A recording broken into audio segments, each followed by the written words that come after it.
नमस्कार, न्यूज 18 लोकमतवर आपण पाहताय संध्याकाळच्या बातम्या। आपल्या सगळ्यांचं स्वागत। मी मिलिंद भागवत। सुरुवातीला बातमी राजकीय आखाड्यातली। भाजपचे ज्येष्ठ नेते आणि केंद्रीय गृहमंत्री अमित शहा यांच्या टीकेला स्वतः ठाकरे यांनी उत्तर दिलंय। उद्धव ठाकरे यांनी स्पष्टपणे अमित शहा यांच्या टीकेला उत्तर दिलंय।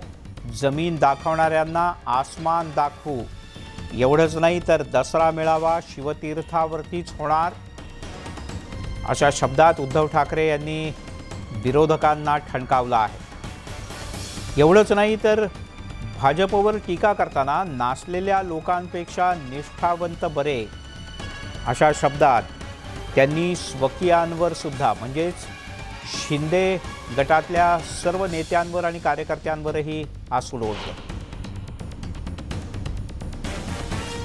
त्यामुळे उद्धव ठाकरे यांनी आज लगेचच आक्रमक भूमिका घेतली। आज शिवतीर्थावर ती तोफ धडाडणार याचा निश्चय उद्धव ठाकरे यांनी व्यक्त केला।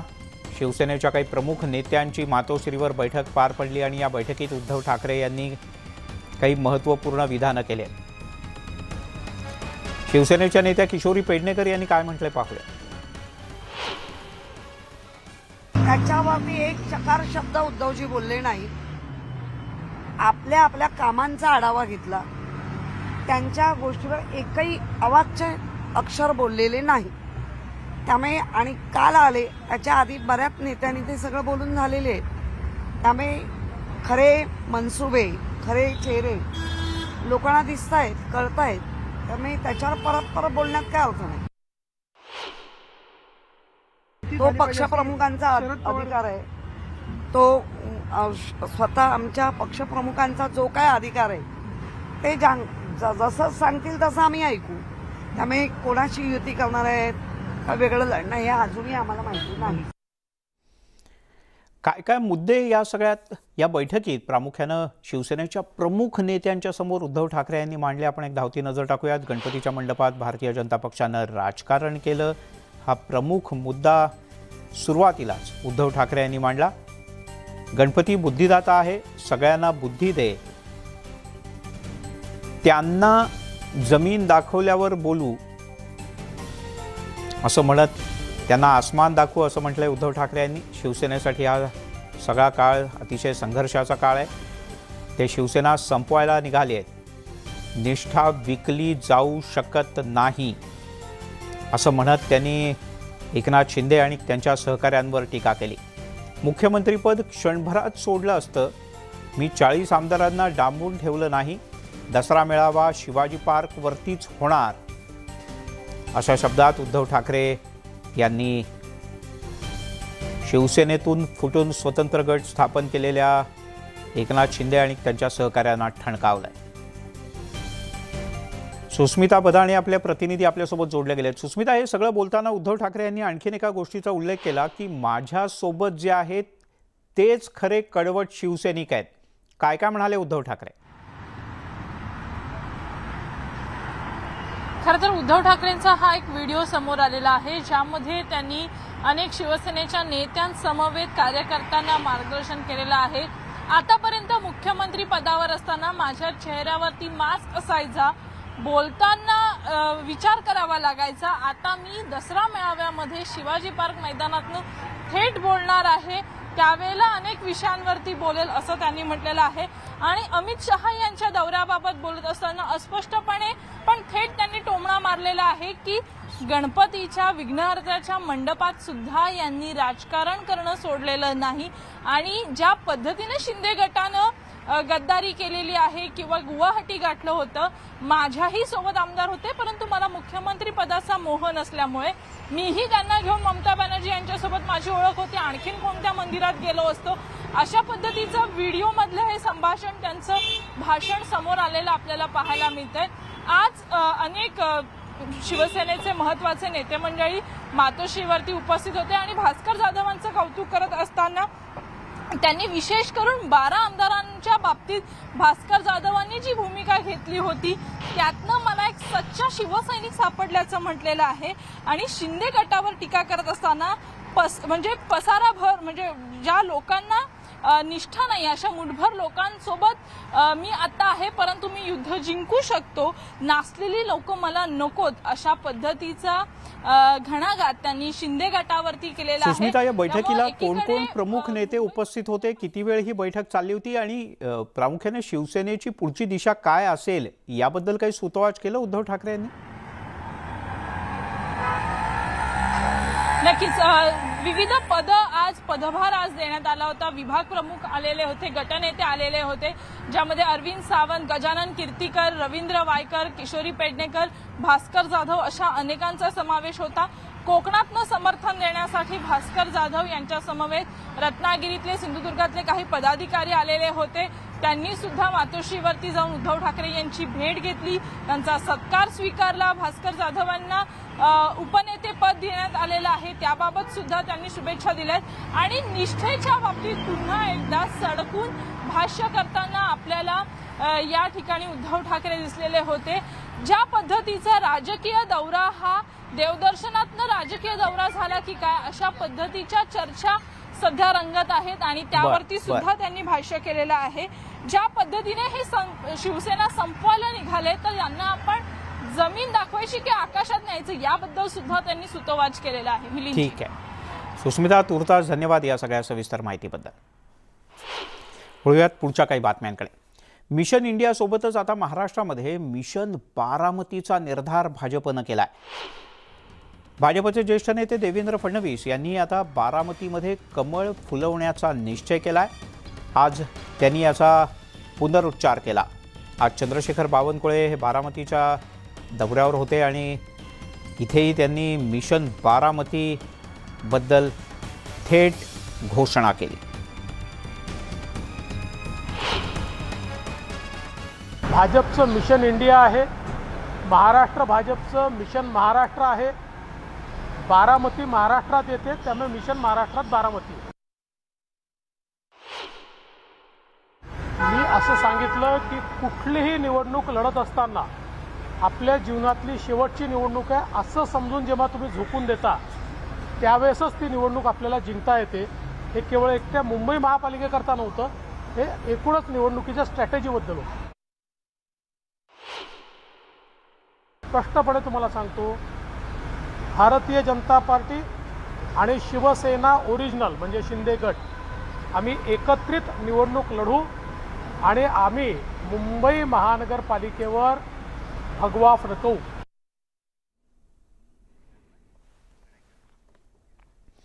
त्यामुळे मुंबई महापालिकेवर सुद्धा भगवा फडकणार आणि बारामतीमध्ये सुद्धा मिशन बारामती यशस्वी करू असा निर्धार त्यांनी केला। तिकडे भाजपचे प्रदेशाध्यक्ष चंद्रशेखर बावनकुळे हे आज बारामतीच्या दौऱ्यावर आहेत। बारामती तालुक्यातल्या श्री क्षेत्र कनेरी इथे हनुमान मंदिरात जाऊन त्यांनी दर्शन घेतलं। त्यावेळेला केलेल्या भाषणात त्यांनी मिशन बारामतीचा उल्लेख केला। येत्या निवडणुकीत बारामतीतून 1,00,000 मतांनी जिंकून येऊ असा विश्वास बावनकुळे यांनी व्यक्त केला।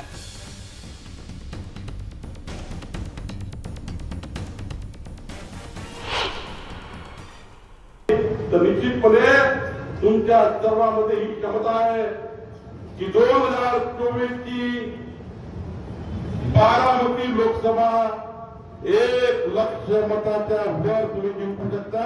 ही ताकद तुमच्या सर्व जनतेमध्ये आहे, सर्व कार्यकर्त्यांमध्ये आहे। देशामध्ये अनेक गड उद्ध्वस्त झाले, कुठलाही गड कायम राहत नाही। भाजप शिवसेना लोकसभेच्या 45 पेक्षा अधिक जागा जिंकेल असा विश्वासही भाजपचे प्रदेशाध्यक्ष चंद्रशेखर बावनकुळे यांनी व्यक्त केला। विधानसभेत 200 जागा जिंकण्याचा विश्वास आपल्याला असल्याचंही बावनकुळे म्हणाले। चंद्रशेखर बावनकुळे यांनी भारतीय जनता पक्षाचं प्रदेशाध्यक्षपद स्वीकारल्यानंतर आता त्यांचा महाराष्ट्र दौरा सुरू झाला आहे। पश्चिम महाराष्ट्रातल्या काही जिल्ह्यांनंतर ते उत्तर महाराष्ट्राच्या दौऱ्यावर असणार आहेत।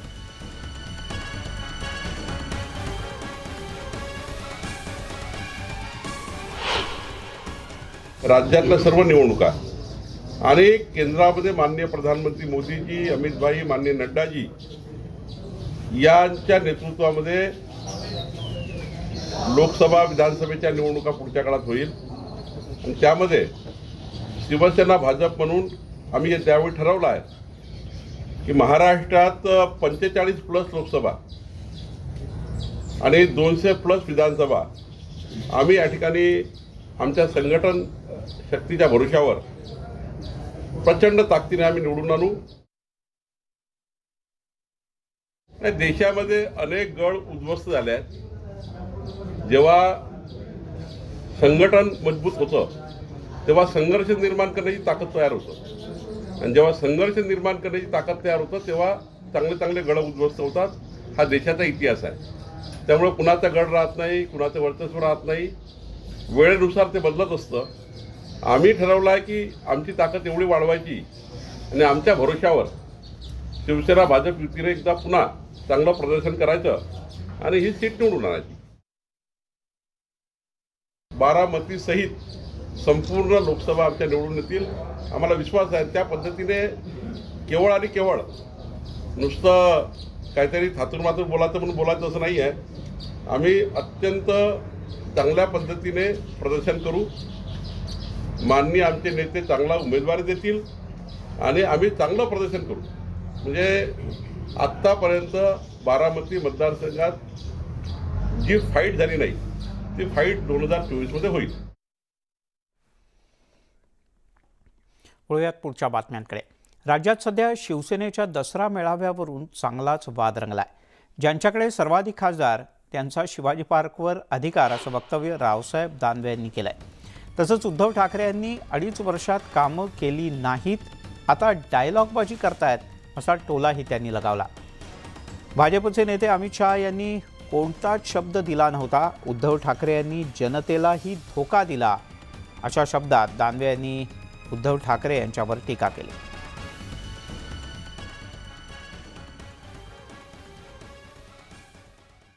या निवडणुकीत कार्यकर्त्यांनी सक्रिय राहावं आणि या निवडणुका जिंकाव्यात अशा प्रकारच्या सूचना काल आमचे गृहमंत्री अमित शहा यांनी कार्यकर्त्यांना दिला आणि मला असं वाटतं की तो योग्य सल्ला आहे. आणि त्यांच्या या बोलण्यानंतर आणि अगोदरही कार्यकर्ते सक्रिय होते, यापेक्षा अजून सक्रिय होतील आणि राज्यामध्ये या ज्या सहकारी संस्था असू द्या, स्थानिक स्वराज्य संस्था असू द्या, या जिंकतील असा आम्हाला स्वतःला विश्वास आहे. 2 वर्ष मुख्यमंत्री राहिले, कोविडमध्ये बाहेर पडले नाही. 2 वर्ष मुख्यमंत्री राहिले, मंत्रालयामध्ये कधी गेले नाही. 2 वर्ष मुख्यमंत्री राहिले, सामान्य कार्यकर्त्याला त्यांच्या शिवसेनेच्या भेटले नाही, आमदारला भेटले नाही.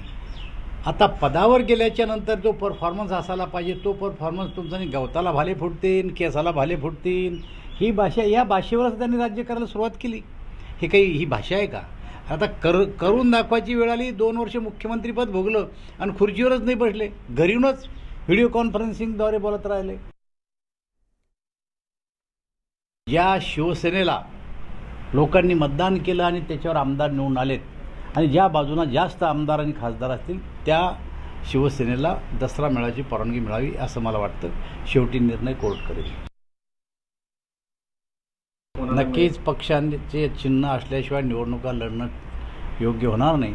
आणि आत्ता जे कोर्टामध्ये चालू आहे, निवडणूक आयोगाला निर्णय घेता येत नाही, कोर्टानं निर्णय दिला नाही, निवडणुका समोर आल्या, अशा परिस्थितीमध्ये कोर्टाने हस्तक्षेप करून यामध्ये योग्य तो निकाल द्यावा असं शिंदे साहेबांचं म्हणणं आहे. तिकडे हाफकिन प्रकरणावर आरोग्यमंत्री तानाजी सावंत यांनी स्पष्टीकरण दिलंय. पुण्याच्या ससून रुग्णालयाच्या दौऱ्यात हाफकिन या माणसाकडून औषध घेऊच नका असं राज्याचे सार्वजनिक आरोग्यमंत्री तानाजी सावंत यांनी म्हटल्याचं वृत्त आहे. त्यावर सोलापूर दौऱ्यात त्यांनी स्पष्टीकरण देत मी तसं काही बोललोच नाही, उगीचच माझ्या विरोधात माध्यमांनी बदनामी सुरू केली आहे असं म्हटलंय. हाफकिन माणसाबद्दल बोललेलं दाखवा, मी ताबडतोब राजीनामा देतो असं आव्हानही त्यांनी दिलं. माझी उपमुख्यमंत्र्याशी मुख्यमंत्र्याशी चर्चा झाली. हे खातं मला ज्यावेळेस अलॉट केलं त्याबद्दल चर्चा झाली. त्यांच्याकडे निवेदन आले की ह्या एजन्सी आपल्याला, त्यांना वाटतं की हे आले की आपल्याला जे काम मिळालेलं आहे हे कुणी काढू शकत नाही. 6-6 महिने जरी हॉस्पिटलला औषधं पुरवली नाही किंवा काय नाही, टेक इट ग्रँटेड, हा त्या एजन्सीचा हे आहे हाफकिनचा. तर त्याच्यामुळं आपल्याला हे डिसेंट्रलाइज करणं गरजेचं आहे. अजून नवीन एजन्सी ह्याच्यामध्ये ॲड केल्या पाहिजे. हे मला मार्गदर्शन मुख्यमंत्री उपमुख्यमंत्र्यांनी केलं आणि मी म्हणतो हाफकिन या माणसाचं काढून घ्या. म्हणजे मी इतका मूर्ख, मला कळतच नाही काय माझे, मी बोललेलं दाखवा ना.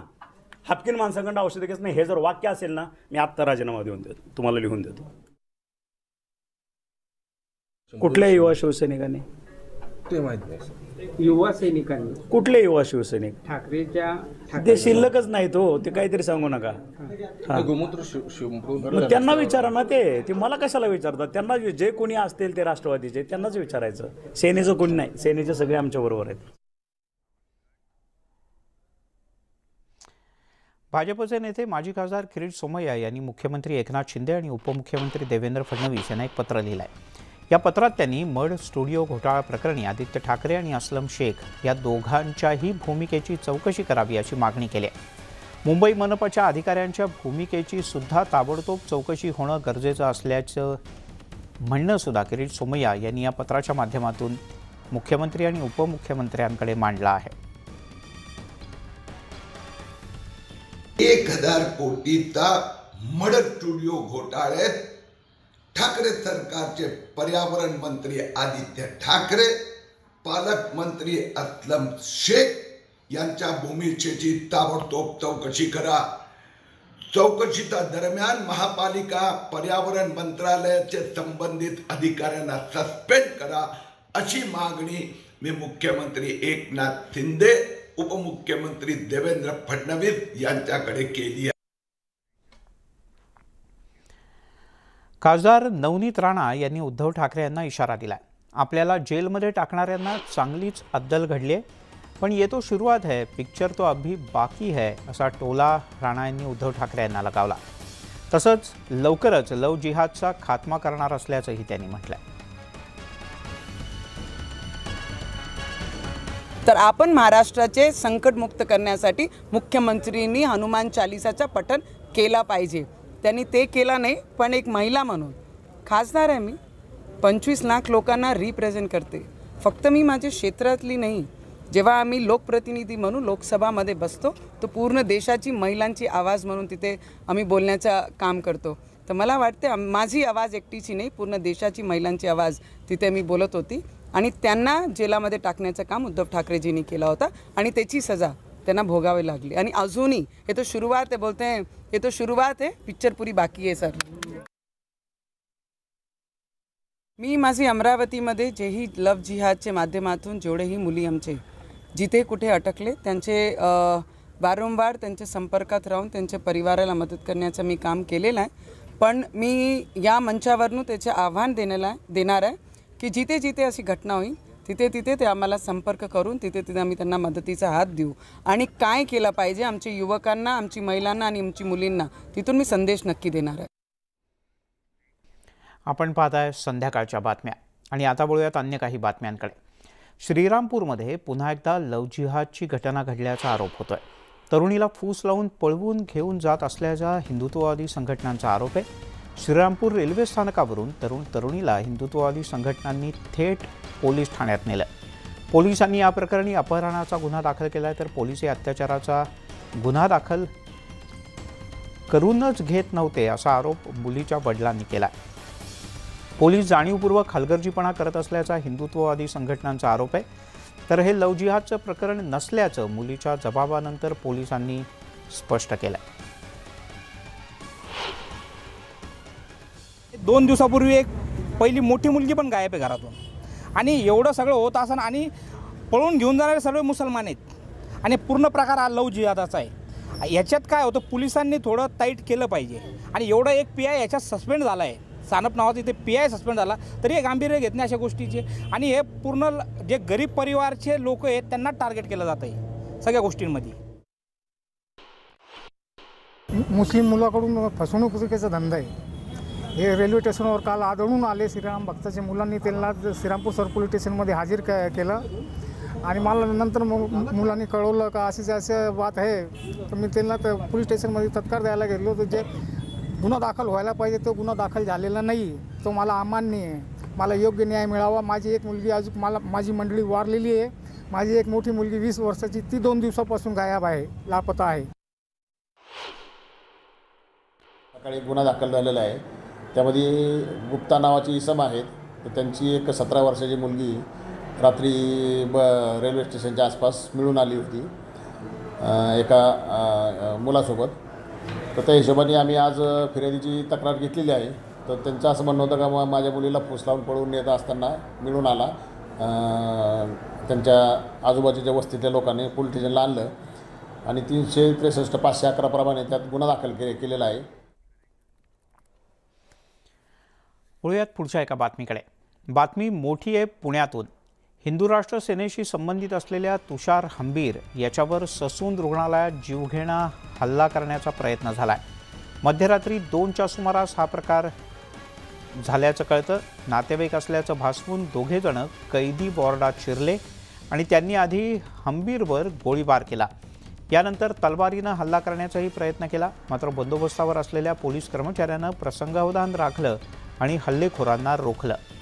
यामध्ये संबंधित कर्मचारी अमोल बगाड जखमी झालेत. फरार हल्लेखोरांचा युद्धपातळीवर शोध सुरू आहे. थेट ससून रुग्णालयात शिरून हल्लेखोरांनी हल्ला करण्याचा प्रयत्न केल्यामुळे एकच खळबळ उडाली.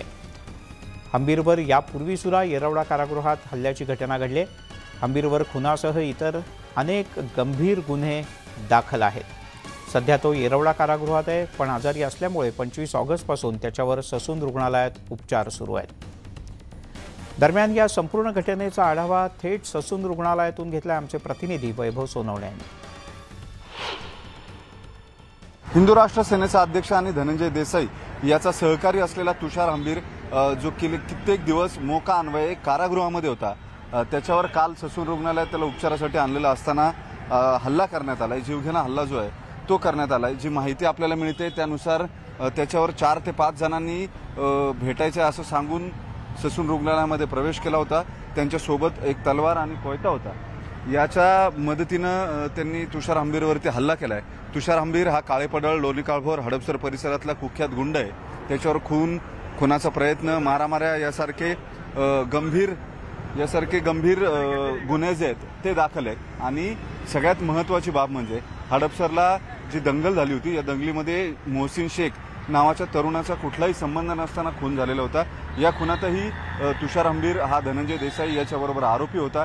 त्याच्यामुळे धार्मिक गुन्हे जे धार्मिक तेढ पसरवणारे जे गुन्हे आहेत त्याच्यामध्येही तुषार हंबीर याचं नाव होतं. त्यानंतर तो कारागृहातून पहिल्या गुन्ह्यातून बाहेर आल्यावर त्यानं इतर ठिकाणी गुन्हे जे आहेत ते करायला सुरुवात केली. गुन्हेगारी कारवायांमध्ये त्याची नावं यायला लागली आणि पुन्हा त्यानंतर एका खुनाच्या प्रयत्नामध्येही त्याच्यावरती गुन्हा दाखल झालेला होता. या सगळ्या प्रकरणांमध्ये त्याच्यावरती पुणे पोलिसांनी संघटित गुन्हेगारी विरोधी कायद्यानुसार गुन्हा जो आहे तो दाखल केला होता. त्याला येरवडा कारागृहात पाठवण्यात आलेलं होतं. ससून रुग्णालयाची सुरक्षा ही राम भरोसे आहे का, असा प्रश्न आहे. व्हिडिओ जर्नलिस्ट सचिन अंचाडेसह वैभव सोनवणे, न्यूज 18 लोकमत, पुणे. आणि एक मोठी बातमी हाती येते या क्षणाची. ब्रेकिंग न्यूज ते म्हणजे राज्याचे मुख्यमंत्री एकनाथ शिंदे हे राजभवनावर राज्यपाल भगतसिंग कोश्यारी यांना भेटण्यासाठी गेल्याचं कळतं. एवढंच नाही तर मुख्यमंत्री राज्यपाल नियुक्त 12 आमदारांच्या यादीबद्दल चर्चा करण्यासाठी राज्यपालांच्याकडे गेलेले असू शकतात अशी सूत्रांची माहिती आहे. विधान परिषदेच्या 12 नावांच्याबद्दल सध्या जोरदार चर्चा आहे. 2च दिवसांपूर्वी एकनाथ शिंदे जे राज्याचे मुख्यमंत्री आहेत त्यांनी राज्यपालांना शिफारस केली होती, विनंतीपत्र केलं होतं की यापूर्वीच्या सरकारनं दिलेली 12 जणांची यादी रद्द करावी. त्यावर राज्यपालांनी लगेच कृतीसुद्धा केली होती. प्रशांत बाग आपले प्रतिनिधी आपल्यासोबत आहेत. प्रशांत, मुख्यमंत्री काय कारणाने राजभवनावर? आपल्याला माहिती आहे की हालचाली अत्यंत गतिमान झालेल्या आहे. कारण विधानसभेमध्ये जरी शिंदे फडणवीस सरकारला बहुमत असेल तरी विधान परिषदेमध्ये मात्र तशी परिस्थिती नक्कीच नाही. आणि 38 जागा जर का भारतीय जनता पक्षाच्या होऊ शकत असेल तर त्या या 12 जागांनंतर होऊ शकतात. आणि याचमुळे विधान परिषदलं स्वामित्व हे सगळ्यात महत्वाचं मानलं जात आहे. नुकतीच सरकारकडे राज्यपालांकडनं परत आलेली यादी आणि ही यादी आता सरकारी आपली यंत्रणा जी आहे त्या माध्यमातून पूर्ण होऊन ती त्यांना दाखल केली जाणार. आणखीन हाच चर्चेचा सगळ्यात महत्वाचा मुद्दा आहे. मुख्यमंत्री एकनाथ शिंदे यांनी राज्यपाल भगतसिंग कोश्यारी यांची रीतसर वेळ मागितली होती आणि त्यांनी दिलेल्या वेळेनुसार ते दाखल झाले. आणि आत्ताच्या चर्चेमध्ये 12 नवीन स्वीकृत सदस्य म्हणजे आपण त्याला म्हणतो की विधान परिषद सदस्य यांची यादीवर अंतिम शिक्कामोर्तब होऊ शकतं आणि ती सादर सुद्धा होऊ शकते. आणि ती झाल्यानंतर लागलीच, कारण जी माहिती आपल्याला समजते त्यानुसार जे नवीन 12 नियुक्त सदस्य विधान परिषदेमध्ये होऊ शकतात यांची नावं सुद्धा तयार आहे. अर्थात ती यादी सुद्धा अंतिम तयार आहे. त्यावर फक्त अंतिम शिक्कामोर्तब राज्यपालांकडनं उठवणं बाकी आहे. आता हे बघायचं आहे की महाविकास आघाडी सरकारनं सादर केलेल्या यादीवर राज्यपालांनी बरीच मोठी चालढकल केली होती. आता तशा प्रकारचीच कृती शिंदे फडणवीस सरकारनं दिलेल्या यादीवर सुद्धा होऊ शकते का, हाही प्रश्न महत्वाचा आहे. पण आता मात्र निश्चित की शिंदे फडणवीस सरकारची यादी अंतिम झालेली आहे. राज्यपालांची भेटायला वेळ मुख्यमंत्र्यांनी मागितली होती आणि आत्ताची ही भेट यासाठी सगळ्यात महत्वाची मानली जाते, कारण याच यादीनंतर भवितव्य ठरणार आहे विधान परिषदेमध्ये शिंदे फडणवीस सरकारच्या बहुमताचं. मिलिंद. बर प्रशांत तुर्तास धन्यवाद. मुख्यमंत्री बाहेर आले की कदाचित ते माध्यमांशी बातचीत करू शकतात. आम्ही तुझ्याकडनं ताज्या अपडेट्स घेत राहू. ब्रेकनंतर आपल्या सगळ्यांचं स्वागत. आपण पाहताय संध्याकाळच्या बातम्या. एक मोठी बातमी हाती येते. मड इथल्या स्टुडिओच्या घोटाळ्याच्या चौकशीचे आदेश मुंबई महानगरपालिका प्रशासनानं दिले आहेत. या क्षणाची सगळ्यात मोठी आणि महत्त्वाची बातमी. भाजपचे नेते आणि माजी खासदार किरीट सोमय्या यांनी गेल्या काही दिवसांपासून मड इथे गेल्या 2 ते 3 वर्षात बांधण्यात आलेल्या स्टुडिओच्या बद्दल तक्रार केली होती. त्यांनी स्वतः इथे जाऊन पाहणी केली होती. 2 दिवसांपूर्वी तर त्यांनी थेट आदित्य ठाकरे यांचंही नाव या सगळ्यात घेतलं होतं आणि आता मुंबई महानगरपालिकेनं या सगळ्या प्रकरणाच्या चौकशीचे आदेश दिले आहेत. किरीट सोमय्या यांनी काय म्हटले पाहूया. 1000 कोटीचा मड मार्बल स्टुडिओ घोटाळ्याची आता मुंबई महापालिकाने चौकशी करण्याचे आदेश दिले आहेत. डेप्युटी म्युनिसिपल कमिशनर हर्षद काळे यांनी 4 आठवड्यात तशा पद्धतीने फोर्जरीद्वारा कोण अधिकाऱ्यांचा सहभाग, पर्यावरण मंत्रालय, मुंबई महापालिका या संबंधी अहवाल द्यायचा आहे. मला विश्वास आहे की ठाकरे सरकारचे मंत्री असलम शेख आणि आदित्य ठाकरे यांचा या घोटाळ्याला आशीर्वाद होतं हे सिद्ध होणार.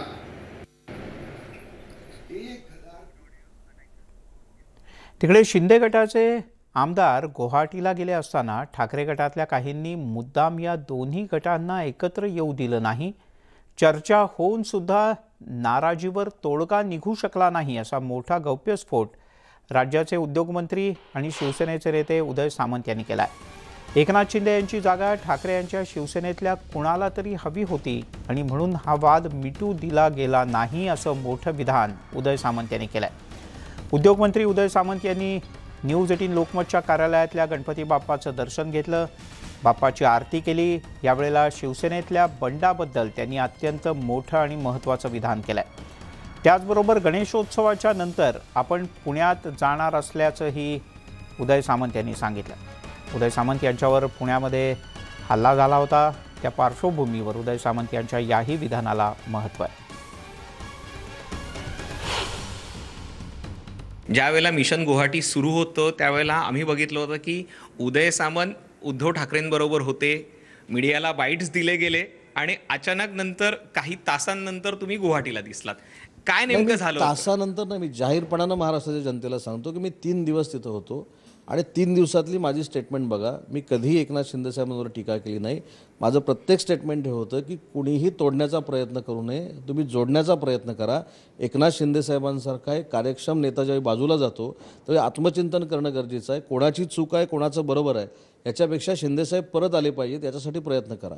पण दुर्दैवानं काय झालं की अनेक माझ्यासारखे तिथे होते, त्यांना असं वाटत होतं की शिंदेसाहेब गेल्यानंतर आता स्पेस निर्माण झालेली आहे, मग आता शिंदेसाहेबांची जागा मी घेऊ शकतो म्हणून शिंदेसाहेब परतच येऊ नयेत यासाठी जर काही लोकांनी व्यूहरचना केलेली असेल तर त्याच्यामध्ये मी जाहीरपणानं सांगतो. आणि म्हणून मी देखील 3 दिवसानंतर निर्णय घेतला की जर जोडायचंच कोणाला नसेल आणि जोडण्याची भूमिकाच कोण घेत नसेल आणि म्हणजे इकडे सांगायचं की शिंदेसाहेबांबरोबर बोला आणि तिकडे त्यांचं नेतेपद काढून टाकायचं, इकडे राष्ट्रीय कार्यकारिणी घेऊन निषेधाचा ठराव घालायचा, मग जर जोडायचं असेल तर असं होऊ नये ह्या मताचा मी होतो.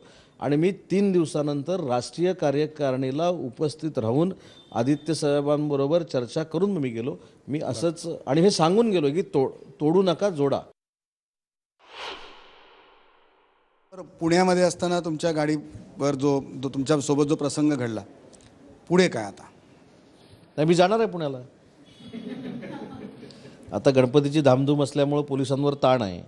शेवटी आपण पण माणुसकीने देखील वागलं पाहिजे. ठीक आहे, माझा अपमान झाला होता, माझ्यावर हल्ला झाला होता. पण तुम्ही वेगळ्या रूटने जाणार होता, तुम्ही रूट बदललात आणि सभा सुरू झाली, संपली होती आणि तुम्ही अचानक तिकडे गेलात आणि ती उत्स्फूर्त प्रतिक्रिया होती असं ऐकायला येतं. त्याच्यापेक्षा माझं म्हणणं असं आहे, एखाद्यानं लोकशाहीतनं दुसरा मार्ग स्वीकारला आणि चुकून मी तिथं पोहोचलो म्हणून त्याला ठार मारणे हा पर्याय नाही राजकारणातला. मारण्याचा कट होता. बघा मग तुम्ही, तुमच्याकडेच व्हिडिओ असतील सगळ्यांकडे, कशा पद्धतीनं हल्ला झाला.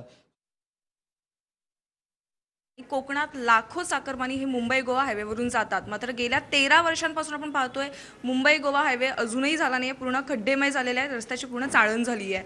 आता येत्या 2.5 वर्षांमध्ये तुमच्याकडून एक कोकणातले मंत्री म्हणून तुम्ही काय कराल त्याच्यावर? हा सुरुवातीचा रस्ता जो आहे तो पनवेलपासून सुरू होतो. मला आठवतं की मी 2012ला नगरविकास खात्याचा मंत्री होतो आणि पालकमंत्री होतो रत्नागिरी जिल्ह्याचा. त्यावेळी ते कॉन्ट्रॅक्टर उठले होते आणि कोर्टात गेले होते. आता 2 वर्षापूर्वी सुप्रीम कोर्टानं निर्णय दिल्यानंतर आता ते पहिलं पळसप्यापासूनचं काम सुरू झालंय. तो इंदापूरपर्यंत झालाय आता. तरी पण तो आहे, त्यांचं म्हणणं बरोबर आहे. कालच मी तिथनं आलो, अजूनही परिस्थिती तीच आहे. पण पुढचं जर बघितलं तर शेवटी कॉन्ट्रॅक्टरने ही जी काही पॅकेजेस घेतलेली होती त्यांच्यावर रिस्क अँड कॉस्ट ऑलरेडी व्हायला पाहिजे होती, ती दुर्दैवानं होऊ शकली नाही. मागच्या वर्षी आम्ही आता हे कॉन्ट्रॅक्टर बदललेत, पण या 2.5 वर्षामध्ये म्हणजे 2.5 वर्षांना ज्यावेळी तुम्ही मुंबईतनं रत्नागिरीमध्ये जाल त्यावेळी 4 लेननं जाल आणि अतिशय गुळगुळीत रस्त्यावरनं जाल, एवढी मला खात्री आहे. नाणारला शिवसेनेनं विरोध केलेला होता तेव्हा तुम्ही शिवसेनेचे मंत्री होतात, रत्नागिरीचे पालकमंत्री होतात. आता भूमिका बदललेली आहे, सत्तेत भाजप आणि शिवसेना आलेली आहे, पण आता या शिवसेनेची भूमिका वेगळी असेल का? नाही, भूमिका अजिबात बदललेली नाही. अतिशय चांगला महाराष्ट्राच्या दृष्टीनं आपण आणि कोकणाच्या दृष्टीनं प्रश्न विचारला आहे. अजिबात भूमिका बदललेली नाही. त्यावेळी शिवसेना पक्षाची भूमिका होती की नाणारमध्ये प्रकल्प नको, आणि ते आम्ही करून दाखवलं. नाणारमध्ये प्रकल्प रद्द झाला, पण त्याच्यानंतर माजी मुख्यमंत्री आदरणीय उद्धव साहेबांनी केंद्र सरकारला एक पत्र लिहिलं की रिफायनरी बारसू ह्या परिसरामध्ये जर होणार असेल तर आम्ही जागा द्यायला तयार आहोत. तर तीच भूमिका आमची आहे.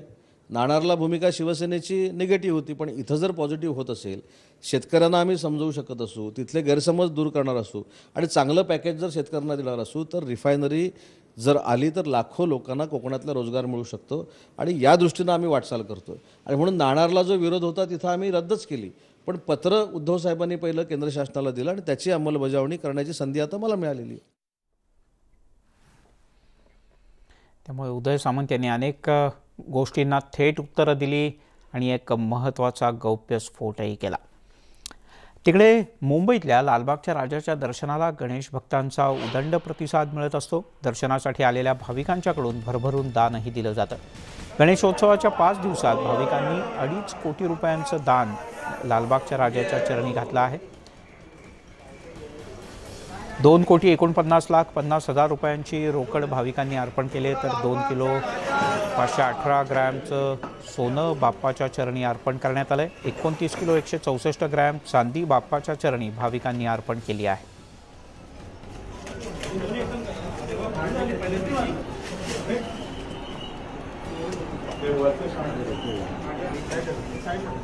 ब्रेकनंतर आपल्या सगळ्यांचं पुन्हा एकदा स्वागत. आपण पाहताय संध्याकाळच्या बातम्या. बुलढाणा जिल्ह्यातल्या खामगावात कोट्यावधी रुपयांच्या आभूषणांनी नटलेल्या गणरायाची प्रतिष्ठापना करण्यात आली. खामगावच्या दालफैल भागातील राणा गणेश मंडळाची ही गणेश मूर्ती आहे.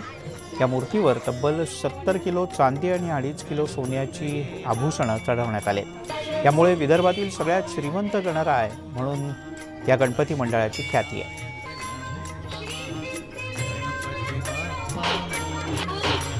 खामगावच्या राणा गणेश मंडळाकडून ही गणेशाची स्थापना करण्यात आलेली आहे. आता आपण राणा गणेश मंडळावर या ठिकाणी आलेलो आहे आणि आपण देखील माझ्या मागे या ठिकाणी बघू शकता की ही संपूर्णपणे जी मूर्ती आहे ते सोन्याने चांदीने मळवलेल्या आभूषणाने या ठिकाणी आकर्षित अशी मूर्ती या ठिकाणी बसवण्यात आलेली आहे.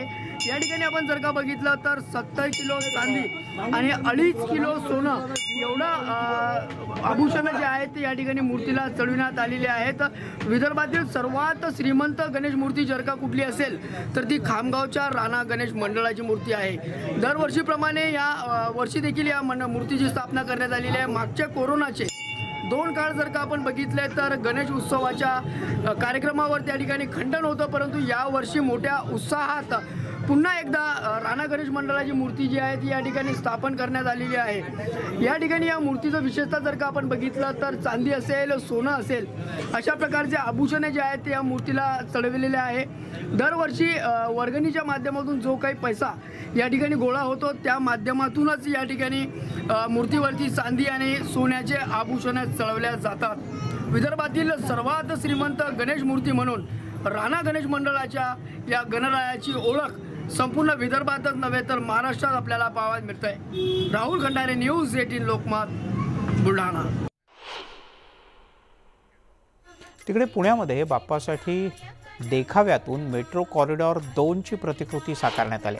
पुणे मेट्रो प्रकल्प कॉरिडॉर 2 बनास ते रामवाडी अंतर्गत Bund Garden, Yerwada, Kalyaninagar, metro track आणि मेट्रो स्टेशन यांची प्रतिकृती इथे साकारण्यात आली आहे। हा देखावा तयार प्रथम तुला वंदितो। गाव भागातील सांभारे गणपतीची दशमीला प्रतिष्ठापना करण्यात आली। सांभारे गणपतीचा आकार 12 फूट उंच आणि 9 फूट रुंद इतका आहे। पांगिरीच्या लाकडापासून ही मूर्ती तयार करण्यात आली असून मूर्तीचं वजन 1.5 टन इतकं आहे। 1899 पासून हा गणेशोत्सव सुरू करण्यात आलाय। विशेष म्हणजे सांभारे गणपतीचं विसर्जन केलं जात नाही। आधी इथे शाडूची गणेश मूर्ती बसवली जात होती, मात्र एके वर्षी दशमीच्या दिवशी मूर्ती तयार झाली आणि तेव्हापासून दशमीला प्राणप्रतिष्ठापना करण्याची परंपरा सुरू झाली। 1952 सालापर्यंत ह्या मूर्तीची मिरवणूक सुद्धा निघत होती। त्याचे काही जुने फोटो इथं आहेत, ते ठेवलेत लोकांना बघण्यासाठी गाभाऱ्यामध्ये। 1929 सालचा मारुती चौकातला आहे, 1932 सालचा आनंद थिएटरच्या समोरचा आहे। असा हा उत्सव